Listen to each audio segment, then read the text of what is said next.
queridos estudantes da Univesp! Na videoaula de hoje vamos tratar a respeito de mediação pedagógica nos ambientes virtuais de aprendizagem. Vamos conhecer e entender o papel, o perfil do docente que trabalha com ambientes virtuais de aprendizagem, primando pela aprendizagem ativa dos nossos estudantes, pelo protagonismo desses estudantes, por uma aprendizagem colaborativa e significativa. Vamos lá. Há a mudança de paradigma no perfil do docente mediador. Se no ensino tradicional o professor era transmissor de informações, o centro do processo, trabalhava de maneira individual, com aulas expositivas, trabalhos individualizados por disciplinas, no ensino com metodologias ativas, esse docente é um orientador, um tutor que conduz a aprendizagem, que prima por trabalhos em equipe, vivenciando situações reais, buscando trabalhos interdisciplinares. E o estudante?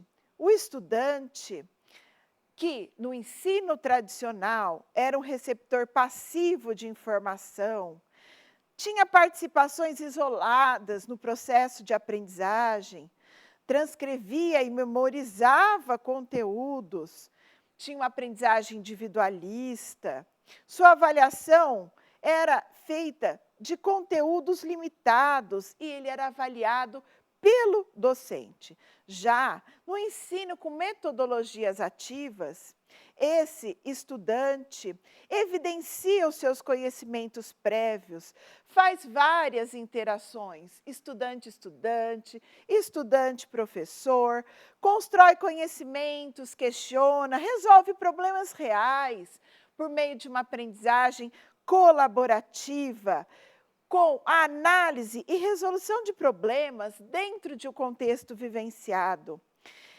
Faz autoavaliações e avaliação de todos os membros da equipe.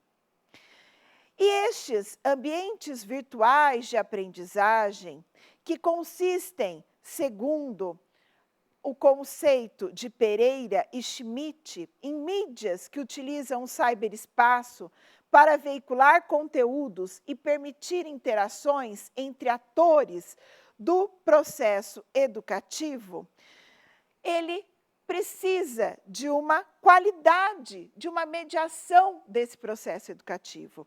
Esses autores destacam que, porém, a qualidade do processo educativo depende do envolvimento do aprendiz, da proposta pedagógica, dos materiais veiculados, da estrutura e qualidade de professores, tutores, monitores, equipe técnica, assim como das ferramentas e recursos tecnológicos utilizados neste ambiente.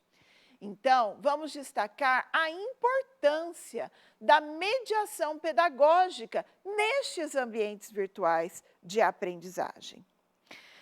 Como ocorre a mediação?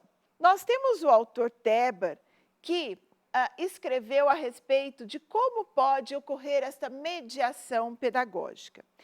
E ele destaca que esta mediação deve organizar, planejar detalhadamente as atividades da aula. O docente precisa se preocupar em selecionar e adaptar os objetos, conteúdos e estratégias.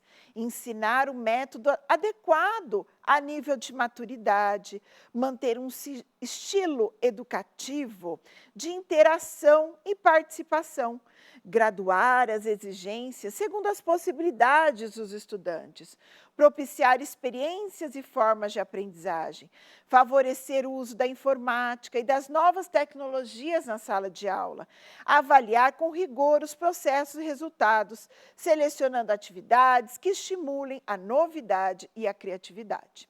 Mas a mediação não pode ser apenas pedagógica, deve também ser cognitiva.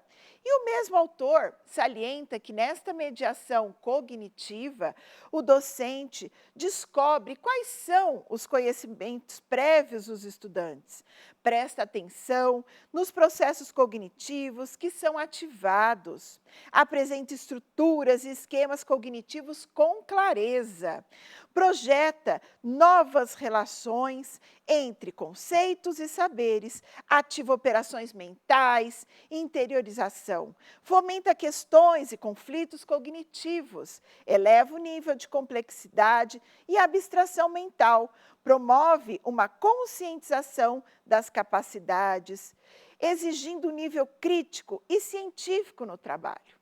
Mas a mediação pode considerar e deve considerar ainda o aspecto afetivo, motivacional dos estudantes.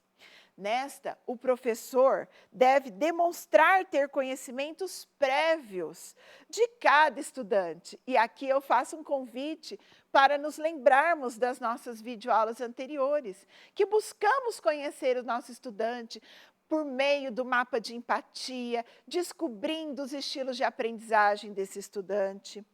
Esse professor deve manter relações de proximidade, confiança, despertar motivação, interesse e vontade de aprender e superar-se, envolver, exigir autocontrole e altas expectativas de cada estudante, ajudar a aumentar a autoestima de cada aluno, promover autonomia, protagonismo, responsabilidade, despertar sentimentos de empatia com os mais necessitados.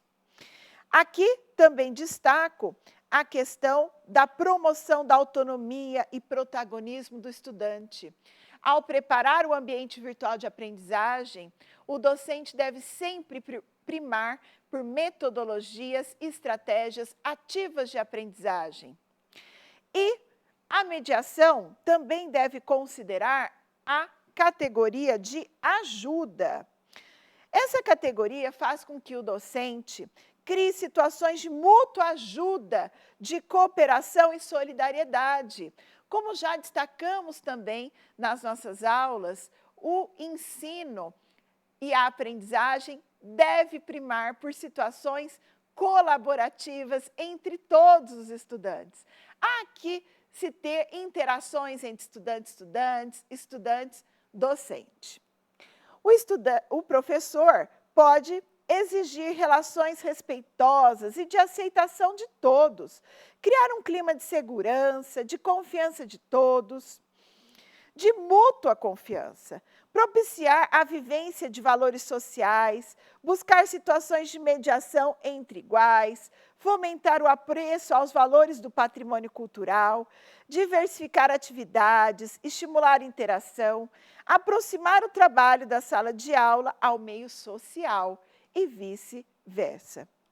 E ainda temos a mediação que considera o aspecto ético-moral, ou seja, manifestar coerência com os valores ensinados, adotar normas que colaboram para a convivência saudável. A mediação ético-moral, o professor manifesta coerência com os valores ensinados, adota normas que colaboram para a convivência saudável, ensina a tomar decisões e cumpri-las, desperta o sentido crítico e o juízo equitativo com todos, apresenta casos e dilemas que ensinam critérios de valor, saber impor objetivos e cumprir com as próprias obrigações, cria hábitos de autocontrole e autoavaliação nos estudantes. Observamos que a mediação no ensino online sempre considera o estar junto virtual. Os estudantes precisam sentir essa proximidade do docente e também dos estudantes entre si. Além disso, é fundamental que o docente faça feedbacks formativos a todo momento. E como o docente pode fazer tais feedbacks?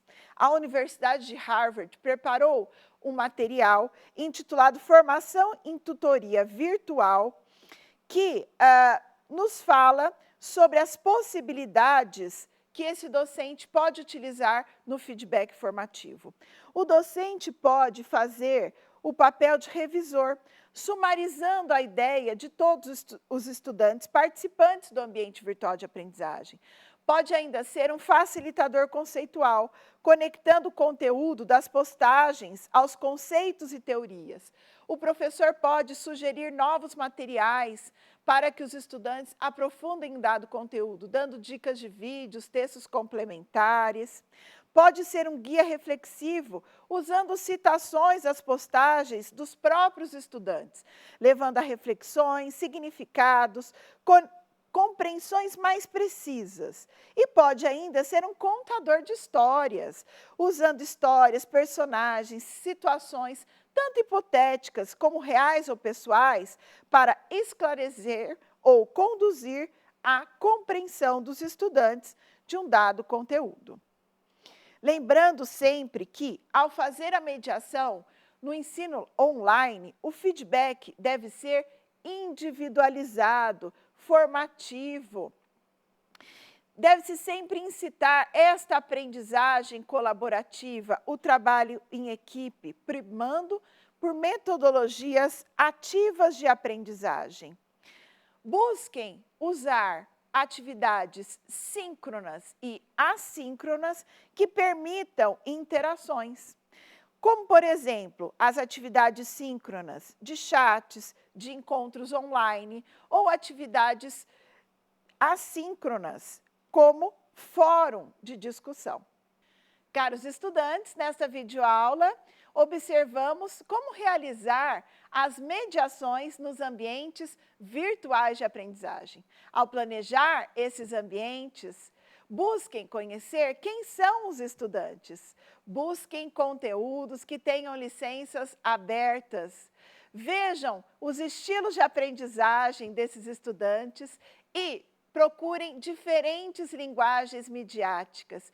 Primem por protagonismo, busquem estratégias e metodologias ativas de aprendizagem. Muito obrigada!